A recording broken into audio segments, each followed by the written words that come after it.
मध्य प्रदेश के छिंदवाड़ा और बैतूल में कफ सिरप से अब तक 19 बच्चों की जान जा चुकी है। वहीं पंजाब में कोल्ड रिफ कफ सिरप पर बैन लगा दिया गया है। मध्य प्रदेश में कोल्ड रिफ कफ सिरप पीने से 15 बच्चों की मौत हो गई। केंद्र सरकार ने सभी राज्यों को एक एडवाइजरी जारी की। मेडिकल स्टोर संचालक बिना डॉक्टर के पर्चे के दवाई नहीं देंगे। उल्लंघन करने पर कार्रवाई की जाएगी। दरअसल केंद्र सरकार के स्वास्थ्य विभाग के अधिकारियों ने वीडियो कॉन्फ्रेंसिंग के जरिए राज्य के नियंत्रक खाद्य और औषधि प्रशासन से चर्चा की। इस चर्चा में कफ सिरप को लेकर गाइडलाइंस जारी करने और नियमों का उल्लंघन करने वालों पर कार्रवाई के निर्देश दिए।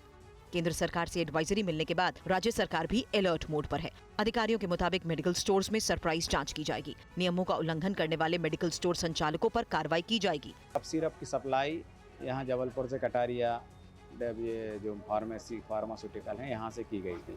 तो ये जानकारी मिली तो कलेक्टर महोदय एवं एसडीएम महोदय के निर्देशन में अग्रिम कार्रवाई जाँच किए जाने तक हमने जो गोदाम जिसमें दवाइयाँ रखी हुई थी उसको सील कर दिया गया। बता दें, राजस्थान में भी कफ सिरप पीने से भरतपुर और सीकर में एक मौत हुई है।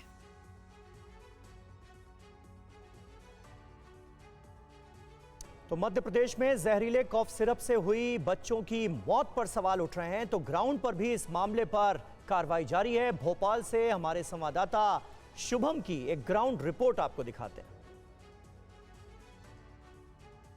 छिंदवाड़ा में एक के बाद एक बच्चों की मौत हो रही है। अब ड्रग डिपार्टमेंट भी जागा है और अब भोपाल सहित पूरे प्रदेश में कार्रवाई भी हो रही है। यहाँ पर आप देख रहे हैं तस्वीरों में, ये दवा बाजार है और जो 2 नई दवाएं हैं उसको भी एक तरह से उस पर प्रतिबंध लगाया गया है। छापेमार कार्रवाई चल रही है। यहाँ पर जो ड्रग इंस्पेक्टर हैं वो हमारे साथ हैं, उनसे बातचीत करते हैं। सर, क्या नाम है आपका? मेरा नाम केएल अग्रवाल है, मैं ड्रग्स इंस्पेक्टर हूँ।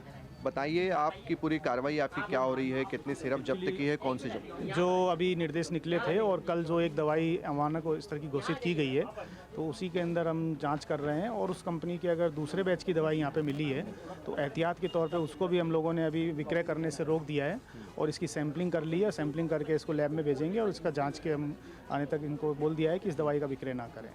कुल मिलाकर पूरे प्रदेश में ही कार्रवाई चल रही है ड्रग डिपार्टमेंट की। जितने भी सिरप हैं जो कि जिसमें अनियमितताएं मिली हैं, जिसमें एक तरह से आप कह सकते हैं जहर मिला है, उन्हीं दवाओं के सैंपल भी लिए जा रहे हैं और उन्हें इसी तरह से सील भी किया जा रहा है।